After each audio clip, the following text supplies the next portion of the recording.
I'm focused on his spirit cause it keeps me from his pride. The Holy Ghost was with me, so my fear I leave behind. My sins were all diminished when he took that breath and died. And if you think I'ma give up on my God, the devil is a lie.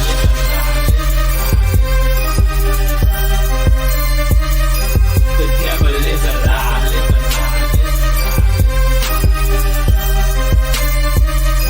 The devil is a lie.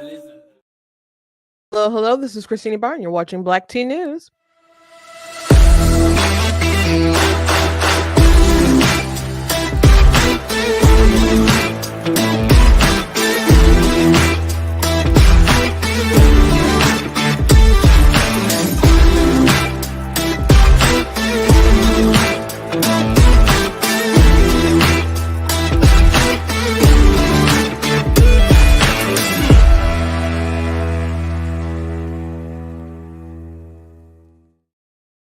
Hello, hello. Welcome to Black Tea News. I'm your host, Christina Barr, and today we are going to be talking about how Donald Trump might finally get his whale that he's been chasing, the popular vote, and they're tied like nationally. And usually when you look at the polls, you want to look at how they're doing in the swing states, because the swing states just a handful of states and like a couple thousand votes or tens of thousands of votes in those states usually will make the difference. But Trump would like to win the popular vote, and it has not happened a long time for a Republican. So that would be pretty interesting if he manages to pull that off, though he claims that he won the popular vote against Clinton. But this looks like it could be, he's polling better than he has in the past. And I wonder if his polling has anything to do with the fact that the Washington Post has opted to not endorse anyone this year for president. And man, people on the left are mad. It's just kind of now bubbling up online, but I see people calling to get rid of Washington Post. People are saying democracy dies at the Washington Post because their tagline is democracy dies in darkness. So they are mad, guys. They are so mad out here. So it should be a funny I'm entertained already. I'm already, tickled about all this. So should be a good show today. Should be a good show. Before we jump into everything, I see Shantae is in the chat. Hello, thank you for I saw you in my sister's chat when she was doing my she was working on my book the other day. So I thank you for heading over to Tina's chat and to her live stream and supporting her. Very, very much do appreciate it. Me and all my siblings were very supportive of each other and what we do. And they're extremely supportive of what I do with Black Tea News and my books and other things like that, especially, Tina. So she's gone with me to different conventions and helps me set up and sell and all kinds of stuff. And so it means the world to me that you would take time out and go check out her stuff. And she makes great content. It makes amazing art. And one example would be well, I'll just pull it up.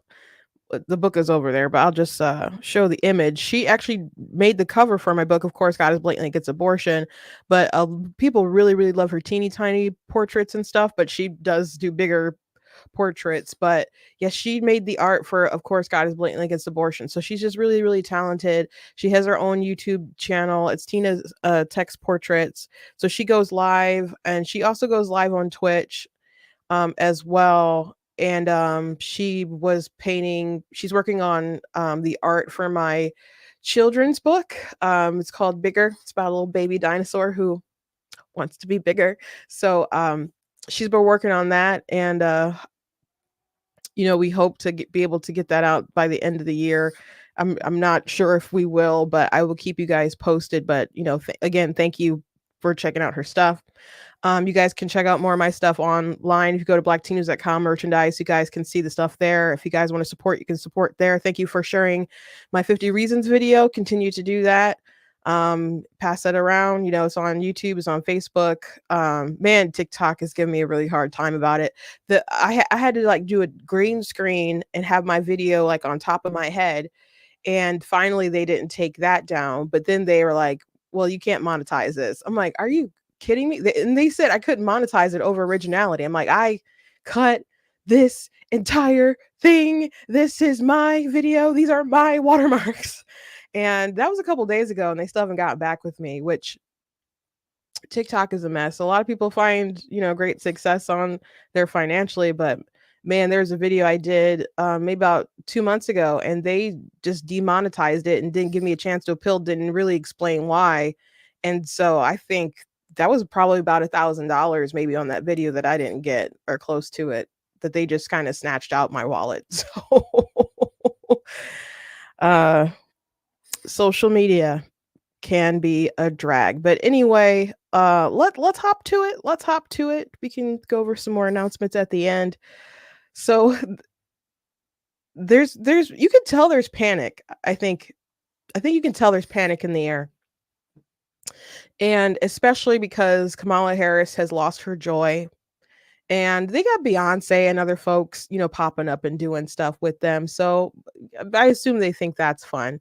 But they had celebrities when Hillary Clinton was running, and it still didn't get her over the finish line. Because at the end of the day, people come for a concert, but that doesn't mean they're going to go out and vote, or that they want to vote for you. There might be people who show up at Kamala's rally just to hear Beyonce, not necessarily to hear her or whatever, you know? So at the end of the day, you have to be the one driving the ticket. And there's so many people who don't like her, don't know her, don't trust her, or just see her as absolutely, you know, fake. Just fake. Will say anything, do anything to get elected. And maybe that's just kind of the staple of politicians, but she is uniquely fake among everybody. It's not just she's a liar, it's that she's so fake as well. And Donald Trump, people see something authentic about him. People see something real about him. And she's just going to continue to have trouble. Now, we'll see what happens because everything is still really close. But I think there's probably, I don't know what kind of data they have, but the Trump is Hitler routine, that's not a good closing argument, especially because people remember what Trump was like, and the motivation behind people saying that he claimed that he, admired Hitler, wanted his generals, whatever, to be like Hitler or whatever. One, if he was saying that and you left in like 2008 talking about General Kelly or whatever, why didn't you tell anyone? There's other people who were staffed with Trump who said if Kelly had a problem with Trump, he would say it. And if he was too chicken to say it to Trump's face, he would say it behind his back. So there's just no way that no one would have known that this was people would have heard about this. And he would have told the press or something. And he sure would have said it before 2 weeks before this particular election. Why not the other election? Or he came out to talk about other stuff to try to, corroborate the losers and suckers story, which his involvement really doesn't make sense. And I won't get into why, but because I just don't want to get distracted. But I did write about it on my website. I had just reposted it on I think on Twitter and Facebook. So go ahead and read that article. But why not say something then? Why are you coming out now and saying it? So even that, though, is turning people off. It's turning people off. So they know it's bad, but it's not just them. There's polls that have been coming out that show him tied nationally or even leading nationally. I just saw, they don't think they mentioned the CNN poll in this. Oh, I guess this is a CNN report, but that we're gonna watch. But they had them tied in their polling. So it's not, if he's tied in the polling, it just doesn't look good for her. Now there could be, especially because they don't quite know how to get Trump voters in the polling, because a lot of people don't want to answer their phone. A lot of people really don't want to answer their phone. I don't answer numbers that I don't recognize. So if you call me and you got something important to say, you better leave it. And I don't have your number saved for some reason, you better leave a message if you ever want to speak to me. I just don't like answering numbers I don't know. And I don't want to do a survey or anything like that. I just don't.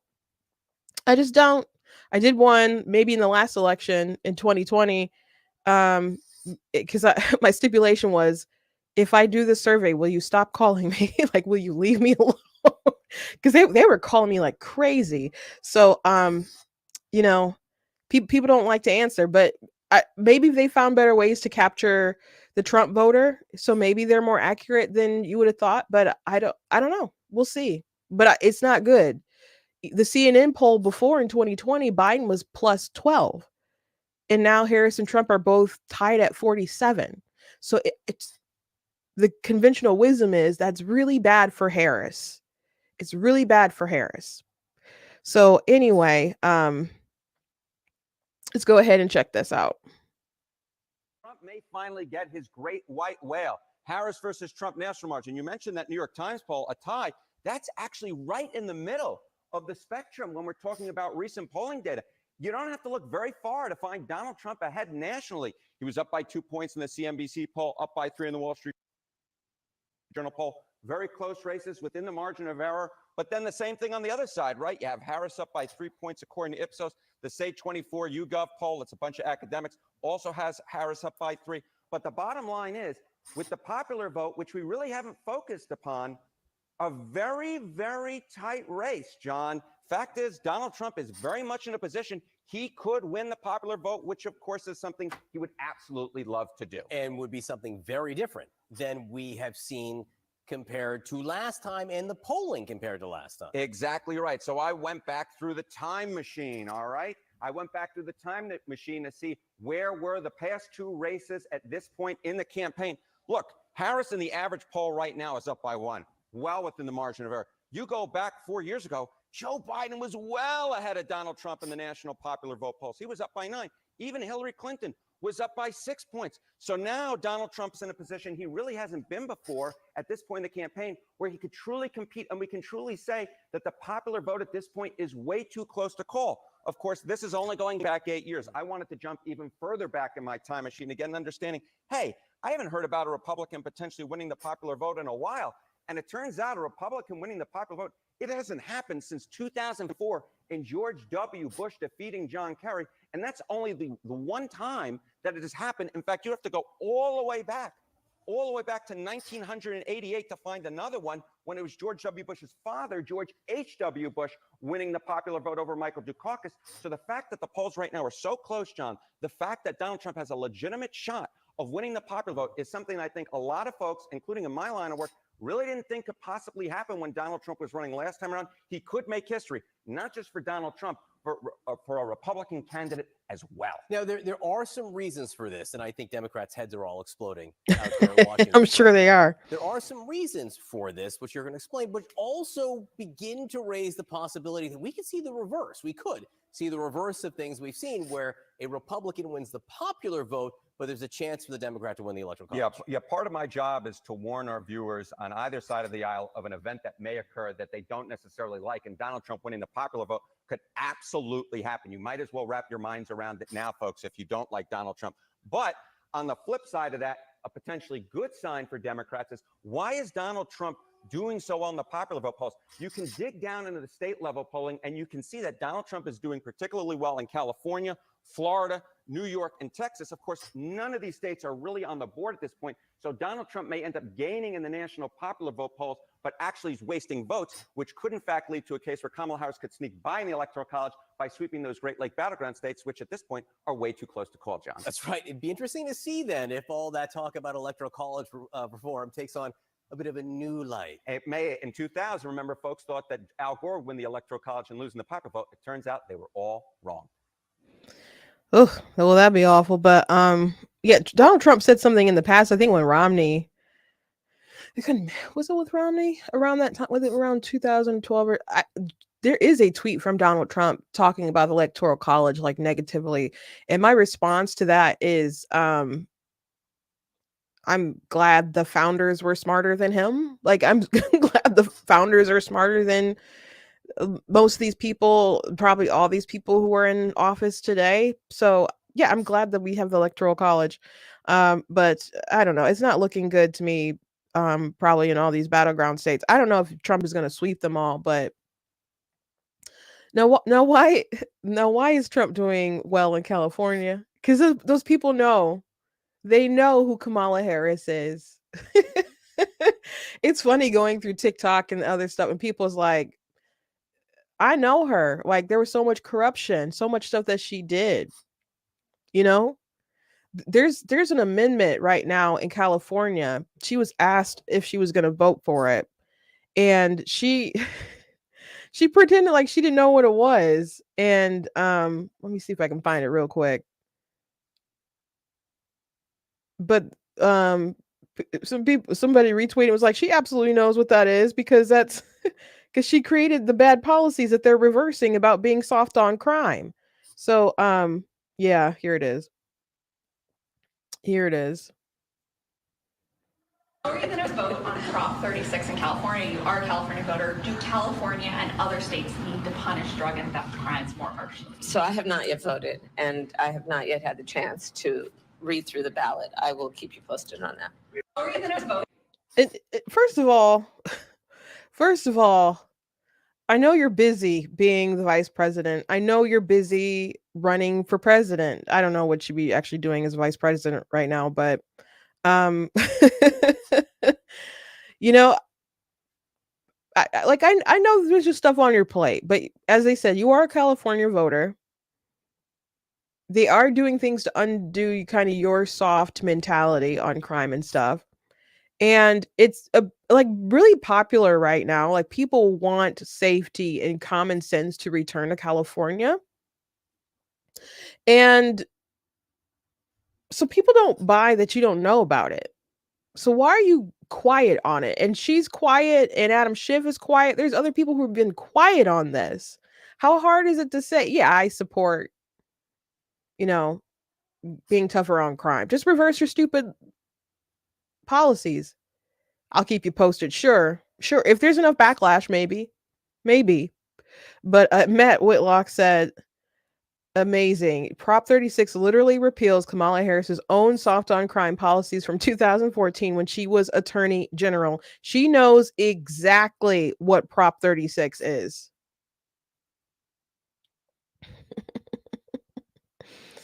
She's the worst. Yeah, so people in California, they don't like her. There's a lot of Republicans in New York. You know, it's a huge state, but there's obviously a lot of Democrats, you know. Texas, you know, there's going to be a lot of Republicans. So, yeah, maybe that's where some of the big numbers are. Well, I guess that's where some of the big numbers would have to really be coming from. But it's just funny. I don't foresee that terrible scenario where he would win the popular vote and doesn't take the electoral college, but man, that would suck. That would suck, but it's not looking great for her. I don't think so. And you can say trust the polls, don't trust the polls, but I think when you look at Trump's campaign versus her campaign and where they're closing their messages, they are panicking. I thought it was so crazy to go with this story with Kelly, General Kelly, with his claims about Trump and Hitler, her to make like a little press conference at the White House about it. That was inappropriate. Like you going off a rumor. And I understand he worked in Trump's administration, but he is also, it's just factual that he's a disgruntled employee. So you have to weigh that. You have to weigh the fact that he waited so long. You have to weigh the fact that other people in the administration were saying that they deny it. I've never heard anything like that. Maybe there's some other folks like John Bolton who decide they're just going to trust Kelly, but maybe you're just naive. That doesn't mean he's telling the truth. So you decide to just run with it, and other people, you know, on TV start talking about it because that's where they want the attention drawn. But people wanted change, and you're just bringing rage. You were supposed to bring joy, but it's just rage. It's just rage. And we don't, you think they want to, they may not, people may not necessarily want Trump, but do you think they want the screeching leftists? The screeching leftists that they see on college campuses? That's not what they want. They want a competent leader, which by the way, her, you know, Trump doing well in California.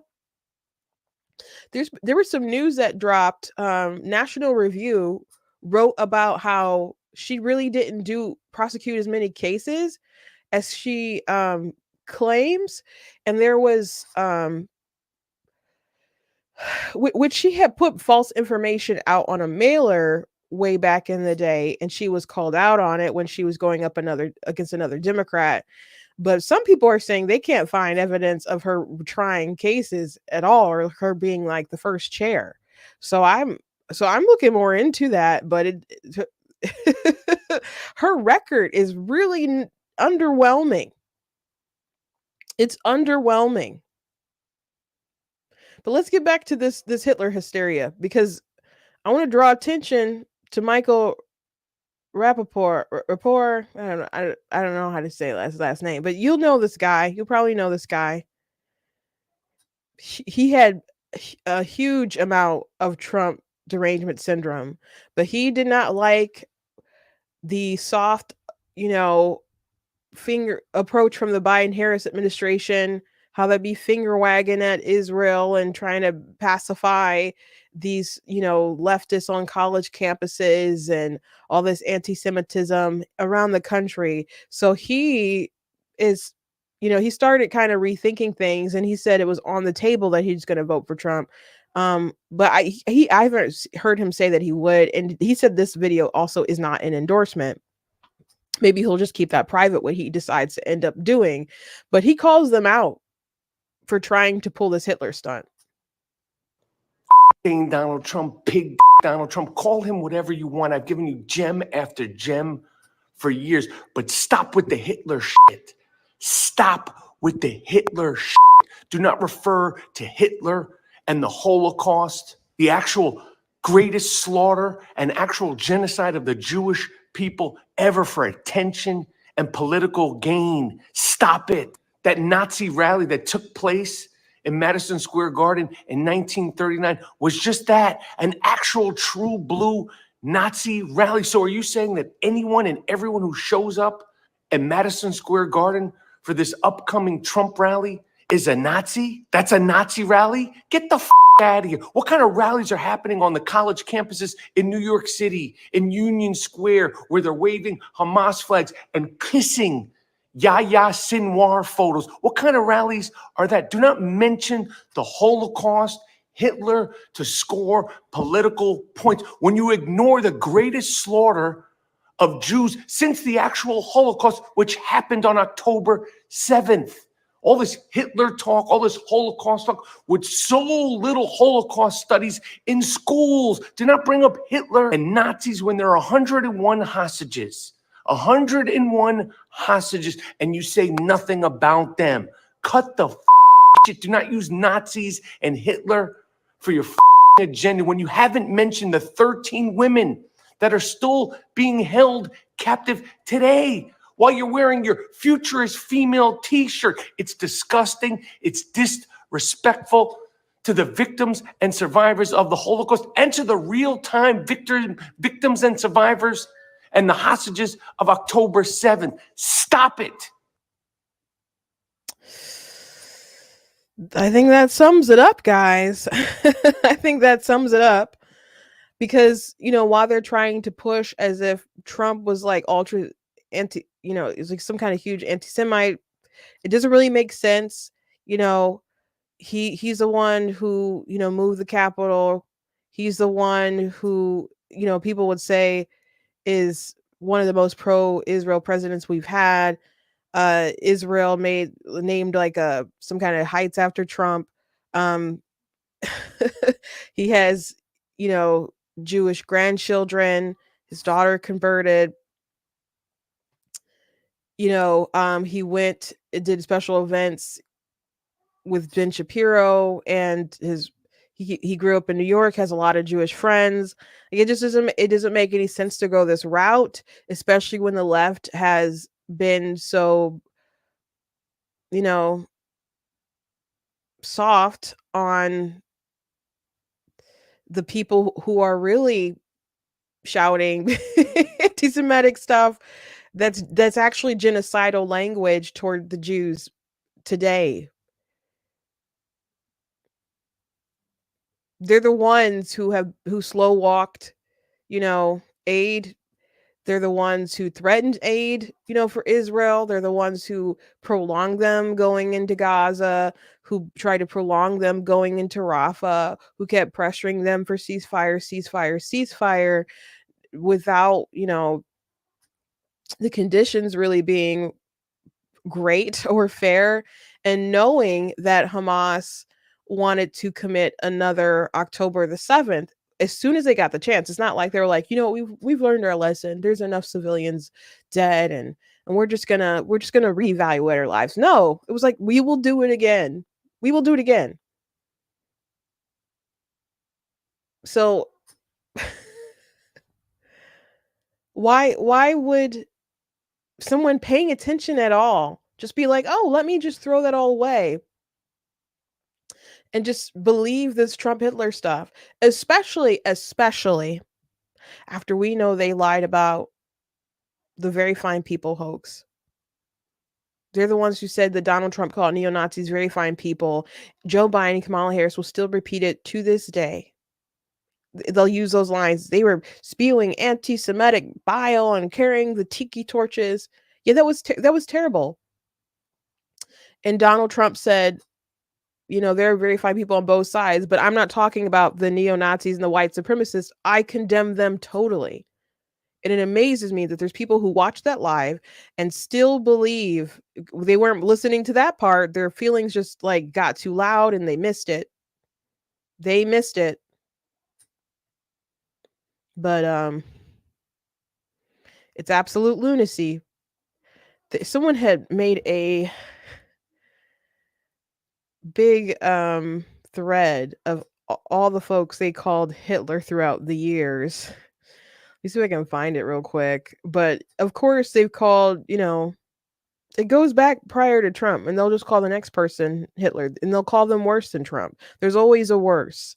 And that's the problem when you don't have any, you can't really run on policies. And I'm not saying Kamala Harris doesn't have policies that she's brought up or whatever, and she's trying to pitch, but they're running on fear and propaganda and lies. When it comes to Project 2025, I saw a great meme that Elon Musk posted, that said, Project 2025 is QAnon for lefties. And there's definitely truth to that. They keep spouting. I've seen so many commercials. I was watching, I don't really watch TV, but I do watch Frasier, like the new, version. It's not really reboot, but it's a continuation on, Paramount Plus.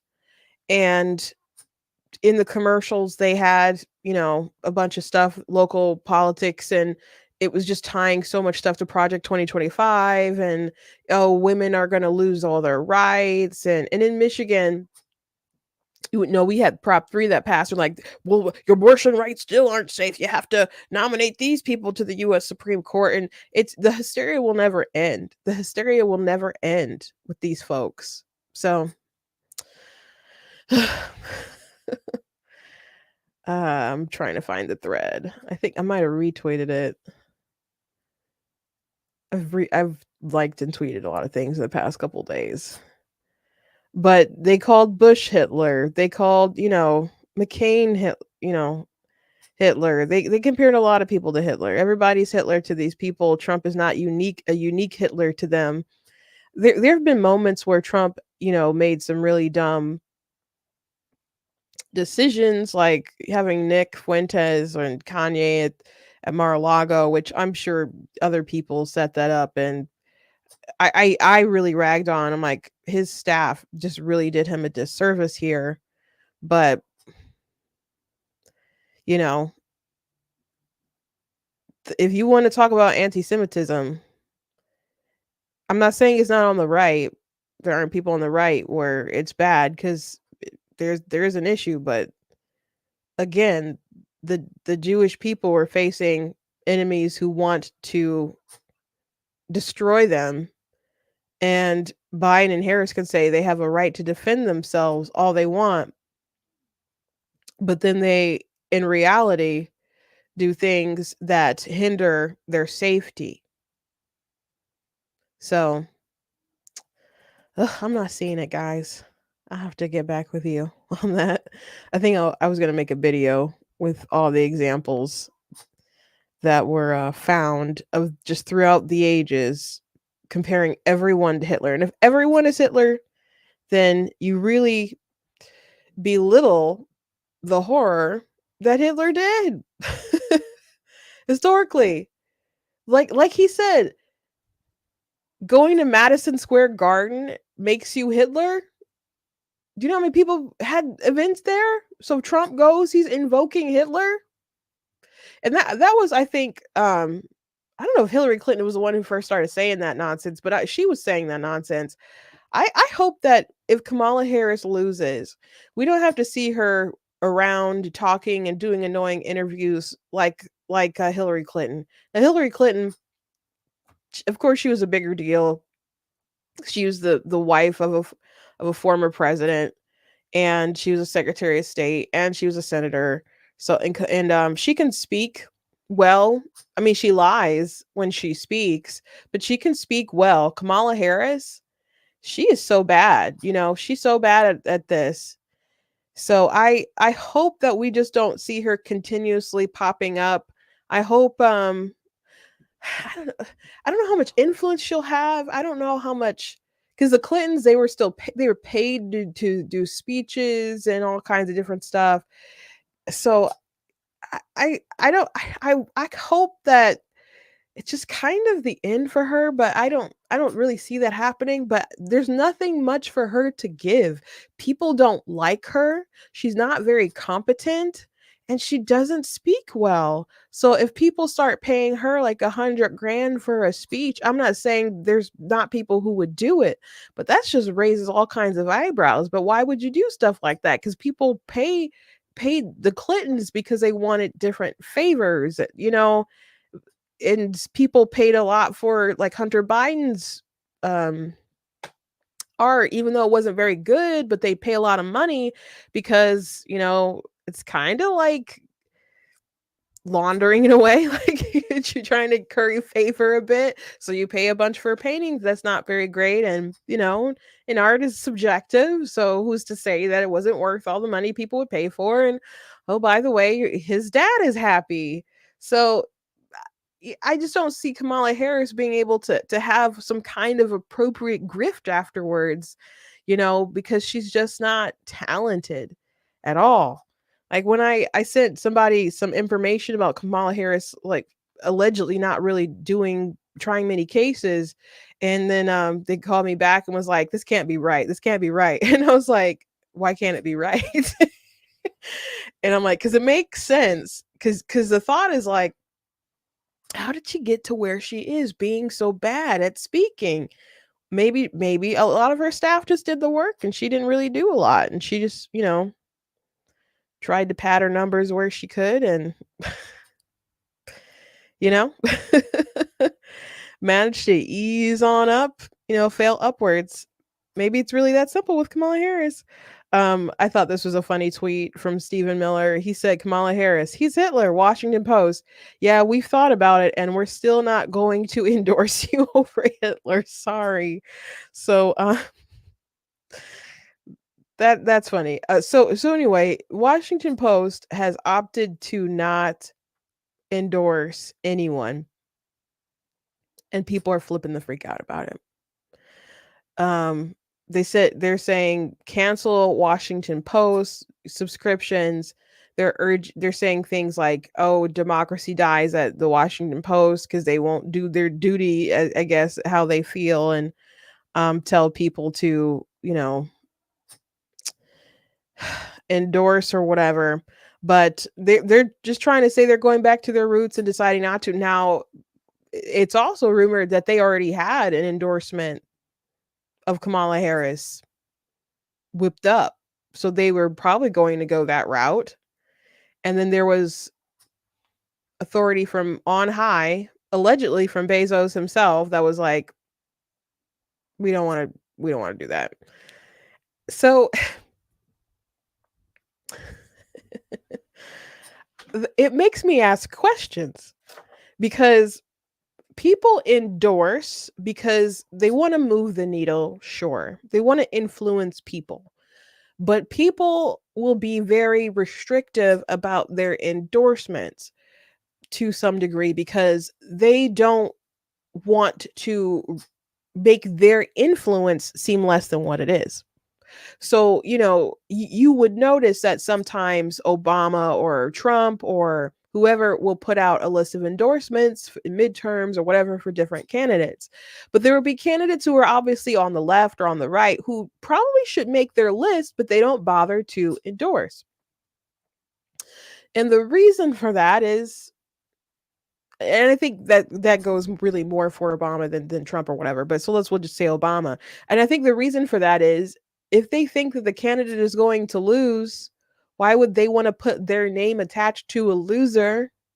So then it looks like your word doesn't hold as much sway as you want it to appear. So I wonder, like, ideologically, why wouldn't they endorse Kamala Harris? They don't like Trump. And I'm sure there's many deranged people there who still don't like Trump. And folks are mad, and people within their circles and their elitist circles and stuff are angry about this. So why would they say, nah, let's put a fork in that, or put a pin in it or whatever and stop that? Why?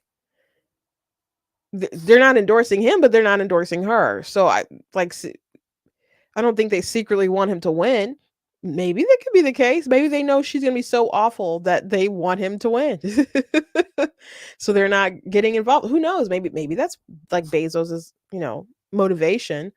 Or maybe the paper going out on a limb saying that, hey, we support Harris, that's who we're going to endorse. Maybe they have more of their finger on the pulse and they think that she's bound to lose. And that's why they don't want to bother attaching their name to a sinking ship. It's just a thought. It's just a thought. Because I do find it strange because it should be their candidate. Again, allegedly, they were going to endorse her and then they stopped it. So I just find that, again, very, very fascinating. But these people are mad. Now, we'll see what happens. Let me talk a little bit about this pulls up and lets me read it. Yeah. Let me read a little bit from this National Review article since I brought it up about Kamala Harris and her trials. I don't know how much this story would have, like, if people started focusing on it, how much pull this will have at this point in the game. But it does speak again to how fake Kamala Harris is, Kamala Harris greatly exaggerated prosecutorial record during a district attorney campaign. And so and I knew that there was other reporting that had reported this, but they put some other stuff in there. Vice President Kamala Harris exaggerated her trial experience when she first ran for San Francisco district attorney just over 2 decades ago. Great. Come on. Stop. Go away. Hold on.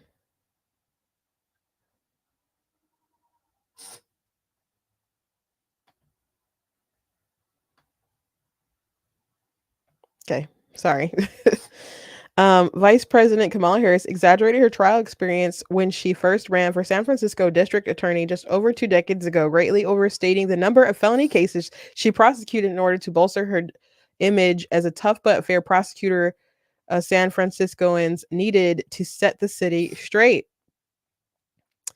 Man, there's a lot of ads.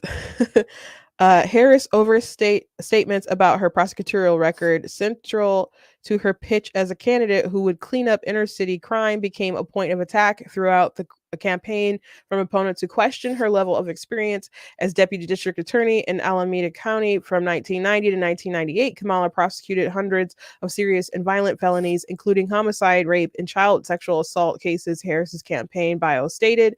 Harris made the same claim in a campaign mailer portraying her as a distinguished veteran prosecutor with the ability to reduce crime in San Francisco and better manage the district attorney's office. The flyer obtained by National Review says Harris had 13 years of trial experience and includes the line from her bio about prosecuting hundreds of serious felony cases, but she had only 10 years of trial experience at the time, and she had prosecuted far fewer serious cases than the hundreds she touted, an inconsistency her opponents made light of in the midst of an intense campaign. At a 2003 debate forum, one of Harris's opponents, Bill Fazio, confronted her about the number of serious felony cases she tried as a prosecutor, according to audio of the debate obtained by National Review. How many cases have you tried? Can you tell us how many serious felonies you have tried? Can you tell us one? Fazio asked bluntly. I've tried about 50 cases, Mr. Fazio, and it's about it's about leadership. So I actually did hear this recording, this back and forth a couple weeks ago, and it is funny. It is funny when she's like, I've tried about 50 cases, and it's about leadership. So you've been saying hundreds, and the answer is about 50, and it's about leadership. What about you lying? What about your lies? So it is funny, and it's just a peek back in time at Kamala Harris and how she hasn't changed very much, the lame excuses and comebacks, without addressing the discrepancy between her statement and her campaign's claims about her experience. Ms. Harris, why does your information, which is still published, say that you'd tried hundreds of serious felonies? I think that's misleading. I think that's disingenuous. I think that shows that you are incapable of leadership and you're not to be trusted. You continue to put out information which says you have tried hundreds of serious felonies, Fazio pressed, which, by the way, he was asked about this and he still says he's going to vote for her. But I think he said something along the lines of like, oh, she won because she rebutted or shifted, or I don't know. But she lied, though. Mr. Fazio, leadership, working with different communities as a career prosecutor, I've done that, which is why I, not you, have every law enforcement organization's endorsement. Here is shot back. So remember how she operates. So she clearly lied about that, and she's like, well, I have all these endorsements. So her economic policies are bad, and she'll tout different people who have endorsed her to prop it up. But that doesn't mean that you're not empty and just a silly woman. In the same forum, incumbent progressive San Francisco District Attorney Terrence Hallian said Harris worked for him for a year and a half and tried one case, a statement Harris disputed during a contentious exchange over Hallian's handling of crime and disorder. She worked for me for a year and a half. She tried one case. I was satisfied with the way she worked for me, Helene said over the interjections of the other candidates.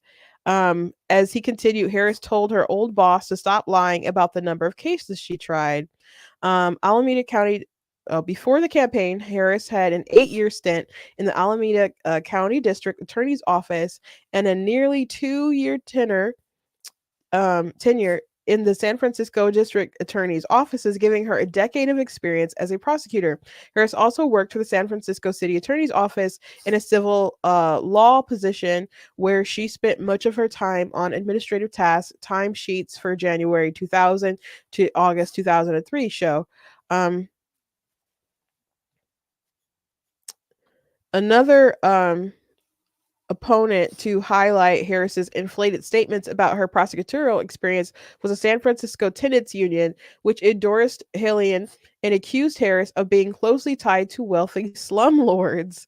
She claims she has tried hundreds of serious cases. In fact, she tried only 2 as deputy district attorney in San Francisco and only 8 during her 10 years in Alameda's district attorney's office. Why is she lying about her record? The union's mailer said. The union also dubbed Harris as a no-show who was paid to do nothing and to patronage jobs. The dispute over Harris's prosecutorial background was a subject of lengthy San Francisco Bay Guardian story that contrasted Harris's campaign with her comments during the debate and additional evidence that she tried a much lower number of cases. Obviously, the race for district attorney isn't a contest for who has logged the most hours in the courtroom, but trial experience is an issue in the race, largely because Harris has made it an issue, the Bay Guardian observed. And over again, she exaggerated her own experience. During a meeting with Alice B. Toklas, LGBT Democratic Club, Harris said she tried under 30 cases after being pressed repeatedly by a club member who supported Fazio's campaign, the outlet reported. With misdemeanors taken into consideration, Harris stated that she tried roughly 100 cases, although misdemeanors are much less significant than serious felony trials she campaigned on.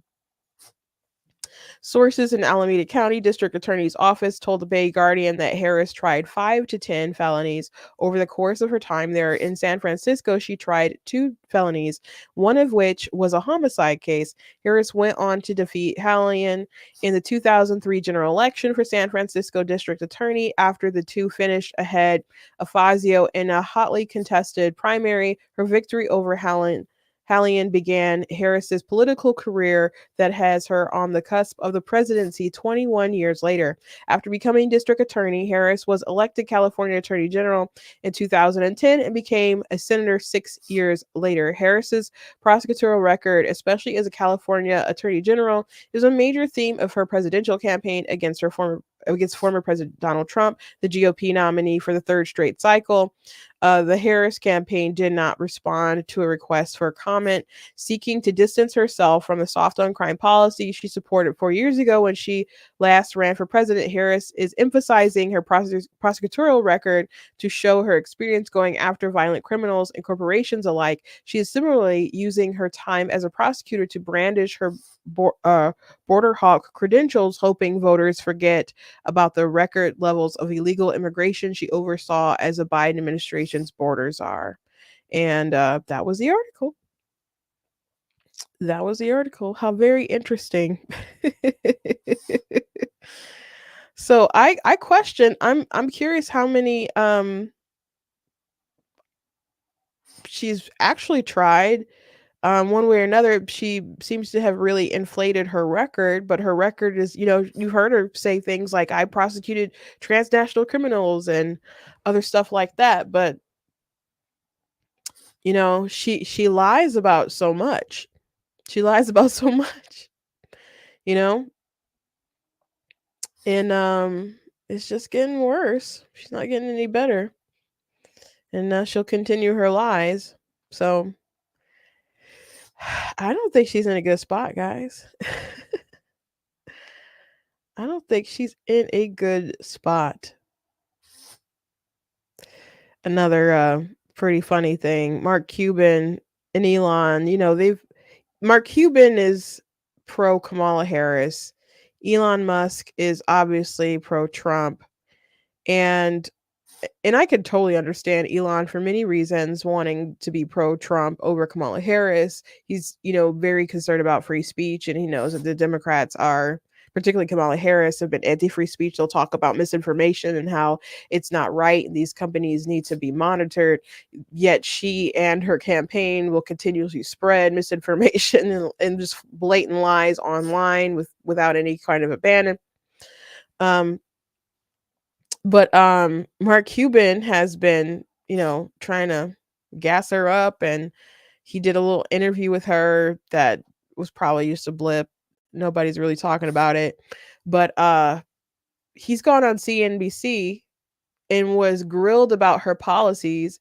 And Mark would say, okay, if she actually implements that, then I'll campaign against her. If she actually does that, I'll campaign against her. So your big statement is, I hope she doesn't do what she says she's going to do. And that's the person that you're backing. I understand you don't like Trump, Mark, but come on. But anyway, he ended up blocking Elon Musk. And Musk, he said, Mark, I own the platform, right? I don't think you can actually block the person who owns the site. I think they can find a way around your block, bro. I think they can find a way around the block. So, good luck with that. Good luck with that. Another thing that's going on that's pretty insane is that Glenn Youngkin, he's a governor of Virginia. He's been trying to remove people off of the ballot. Well, not off of the ballot, I'm sorry, off of the voter rolls who have self-identified, guys, as not being US citizens. And the DOJ has been going after and saying, no, you can't do that, and trying to stop him from removing people who are not citizens from the voter rolls in Virginia. And not only are they not citizens, they are people who said that they are not citizens, who have self-admitted that. So why? Why so close to an election are they trying to stop it? It could be just them being pure, nefarious. It just could be pure nefarious intentions, I guess.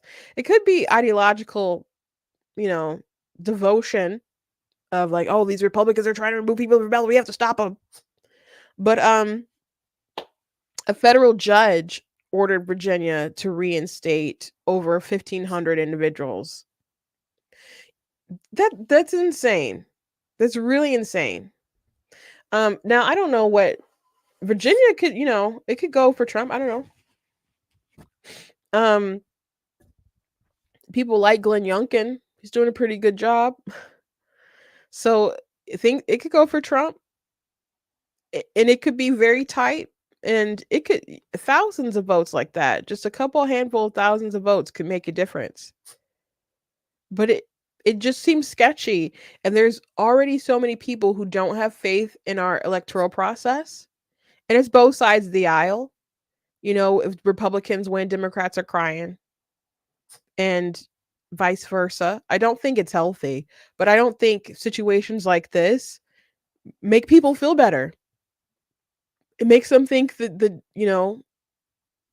there's something foul afoot. That they're planning to steal or something. That's what it makes people think. You just feed into suspicion and conspiracy. And it really doesn't make any sense. Because it's not, I think it was like it's not like a crazy Republican or something made up the law. It's not like he made up the law. But again, these people self-identified. And a federal judge said they cannot remove them from the voter rolls. It's abso-freaking-lutely insane. Doesn't make any sense.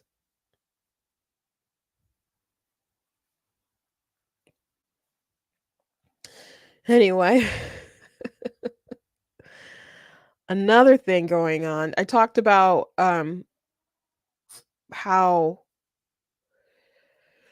The Atlantic wrote a hit piece on Trump talking about a female soldier who had passed away, and he had told the family, he's like, if you need anything, I'll cover it. And in that same meeting, by the way, they were like, oh, the military will pay for it. And there was allegedly a meeting when they told him the cost, and he said it doesn't cost that much to bury a Mexican or something like that. And that's a story The Atlantic broke as their October surprise. It's their new losers and suckers story. The sister came out and said, that's ridiculous. Trump was nothing but good to my family. The lawyer, for the family spoke out against the story. Mark Meadows said that absolutely did not happen.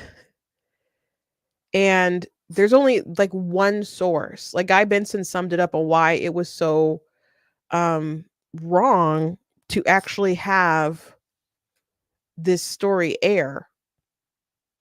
And on this front, it's a report about a purported conversation that happened years ago that has been reported out previously. Something that is new today. You mentioned the Atlantic story, which broke last night.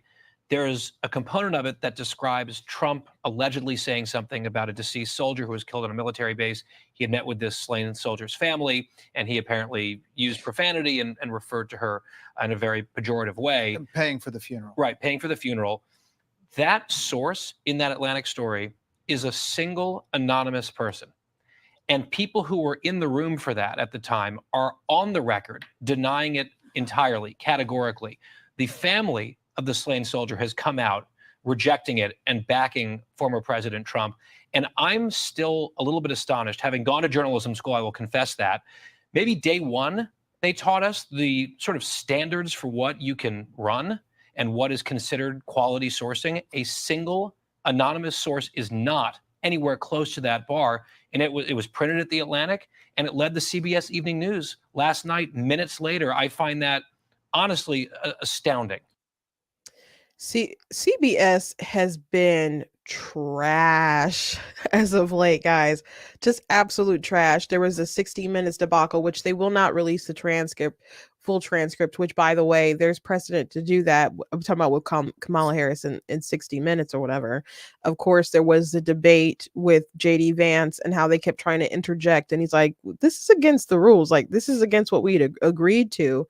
And then people try to say, oh, well, he doesn't want to be fact checked. Like, no, they were offering editorial information to sway the audience when he was correct in his assessment, but they should just butt out. They should not have live fact checking during debates, because journalists can be subjective about what kind of information that they put out there. And in the case of the ABC debate, there were people saying stuff that was wrong. Like, Trump got fact checked about the crime, and he was correct on that. Like a week or two ago, they came out and said, oh, well, there were some numbers that the FBI and stuff didn't count. And actually, yeah, crime did go up.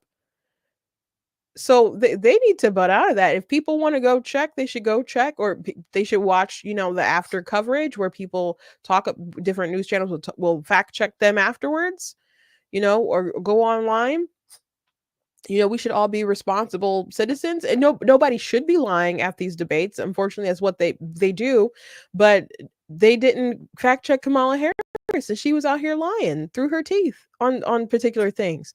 So, I mean, nobody stood up for Trump when she tried to push that very fine very fine people hoax. Nobody, checked her when she made the claim that Roe v. Wade, when Trump said that Roe v. Wade allowed abortion all through 9 months, and she said that's not true. She was lying, and she should know that she's lying, or should know that she was that what she said wasn't true, since she's been trying to codify Roe v. Wade, and she's against, exceptions anyway. I mean, she's against all limitations on abortion.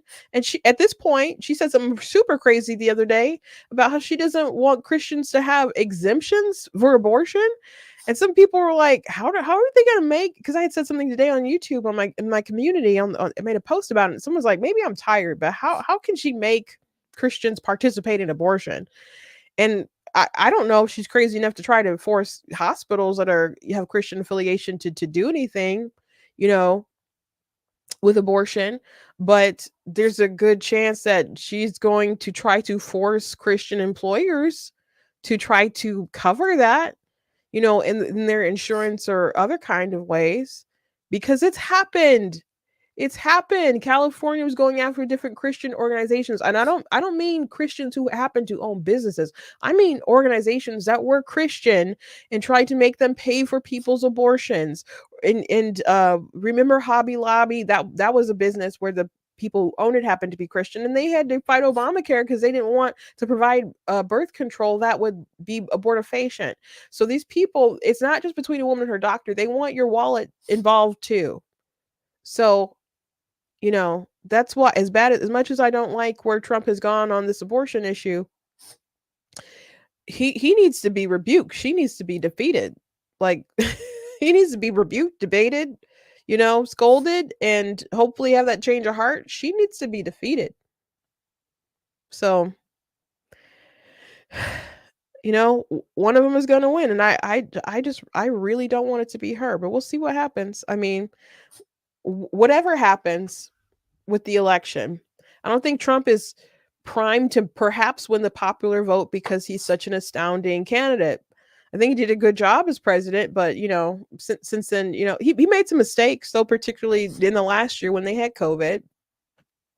And there's other stuff beyond that, but COVID was a big one. And then, there's January 6th was obviously very damaging for him and the brand and America and Republicans and so on. And there's other things I could name. Other things I could name. So it's incredible that Democrats aren't running away with it, but the state of the country, people don't feel that it's well. They can try to say the economy is good all they want, but people feel it in their pocketbooks every time they go to the store. People feel it. You can't convince them that everything is hunky-dory. You can't because they still have their bills in reality. Energy prices are so high right now. I was talking to somebody about their electric bill, and they said it's highway robbery. Highway robbery. How much they have to pay. DTE. People's energy prices are crazy. They just want somebody who can help them fix it. Somebody out there. And they don't think it's Kamala Harris. And there's not good evidence that it'll be Kamala Harris either. Not at all. So if he wins and it's a blowout, it's not going to be because Trump was so amazing. It's just going to be a testament to how awful she is. And vice versa. It'll be a testament to, like, man, picked a bad candidate, didn't you? But it's looking like he's going to take it. I don't know, but we'll see. The polls say it's close. Kamala's behavior says she's panicked. And from what I hear, Trump is in a very good mood. She's panicked and Trump is in a good mood. So you can take that for whatever it's worth and make up your own minds. Last thing I want to mention before I go, someone had popped in earlier to talk about Jill Stein in the comments. And man, I don't want to. People can vote however they want to vote. And I think it's, nice that she's taking away Muslim voters from Kamala Harris and the Democrats. But and I don't begrudge anybody for voting third party or whatever, if that's what they want to do. But man, Jill Stein's little stunt with the election recount made me so mad because I worked at the Michigan Republican Party in 2016. And after the election, that's supposed to be my vacation where I worked like a dog. And I was supposed to be able to relax and stuff. And then I got a phone call like, "Oh, we need you to make a video. We need you to do this and blah, blah, blah." And I had to do the recount. That was not fun. And it was stupid. And I don't appreciate it. So no, I'm not looking at Jill Stein and voting for Jill Stein. And she was, and all the people who showed up because they had to have people there to represent, each candidate. And the Jill Stein people were just Hillary people because they were just hoping to overturn the results of the election. It was just a big waste of time. And Hillary knew it was a big waste of time. People were desperate and trying stuff. They couldn't accept the loss. So now I'm not voting for Jill Stein. But you do you, whoever you were in my comments. You do you. I'm looking extra today. Someone said in the comments, Ben said, "You looking extra today." I don't think it's that extra. I don't know how shimmering or whatever this is to you guys. I'm just going to church when I get off of here. I got church at 7:00, so just dressing accordingly. Anyway, thank you guys for joining me today. Please go to blacktnews.com, check out different content on my website, articles, videos, etc. If you like what I do here, please consider leaving a donation on the website. Someone said extra, like, I don't know how to explain it. Like, a little much, I guess. Dressy. I don't know. Someone Craig asked, "What do you mean? Or what does it mean extra?" I guess that's kind of what they mean. I don't know a good way to explain it. But Also, remember November the 3rd, if you're in the Ann Arbor area, I will be at the K Book Fest. I will have a table from 10. I won't have a table by myself. I have to unfortunately share it. But at 10 to 12, I don't know how I'm gonna like put all my books on the table. And I don't know how much the other person will have, but the person who will be next to me, they write like adult stuff, and I don't write like adult stuff. So I don't know how that'll go, but I've got a lot of books to put on the table. But 10 to 12 will be my time to sign books. That's the only time I'll be there. And then I'll be heading to church. And that weekend, and this is the weekend of the election, on that Thursday, no, that Friday, that Saturday, and then that Sunday, I will be in Novi at the Suburban Showplace for Motor City Comic Con. I will have a space there at Artist Alley, and I'll be selling my books. So please come and check out my books and buy some stuff. And if you can't make it out there, you guys can still get stuff online. Order it from Amazon, and hopefully it'll be a really good weekend, and maybe I'll see some of you there. If I got anything else going on, I'll let you guys know. There is like a book fair at Oakland College at OU, and I don't remember the date, but that's in December. It's in December. So I'll let you guys know the exact date. Thank you guys, and I will see you on Monday.